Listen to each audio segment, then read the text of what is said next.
বিসমিল্লাহির রহমানির রহিম।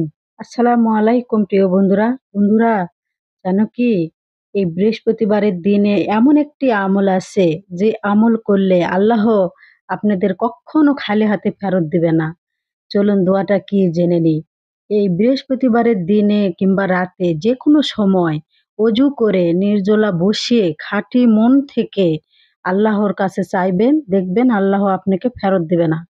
দোয়াটি হলো ইয়া রাফিউ, ইয়া রাফিউ, ইয়া রাফিউ, ইয়া রাফিউ, ইয়া রাফিউ, ইয়া রাফিউ, ইয়া রাফিউ।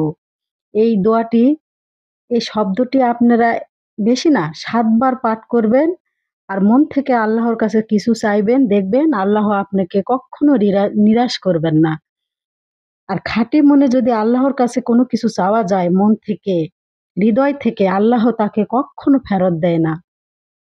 তো বন্ধুরা, সবাই ভালো থাকবেন। আর আমার এই ভিডিওটি যদি সবার ভালো লেগে থাকে অবশ্যই বেশি বেশি শেয়ার করে সবাইকে দেখার সুযোগ করে দিবেন। দেখুন, মদিনা নবমীতে দেখুন, নামাজ পড়ার জন্য দেখুন কোনো মহিলা কতক্ষণ ধরে ওয়েট করছে। দেখুন, কেউ শুয়ে আছে, কেউ বসে আছে, কেউ ধ্যান করছে, কেউ তসবিহ তেলাওয়াত করছে। দেখুন কে কিভাবে আছে তার ঠিক নেই। এটাই হলো বাস্তব, এটাই হলো আল্লাহর সত্যিকারের প্রেমিক। দেখুন, আর আল্লাহকে যদি মন থেকে ডাকা যায় আল্লাহ অবশ্যই সাড়া দিবে, নিরাশ করবে না কাউকে।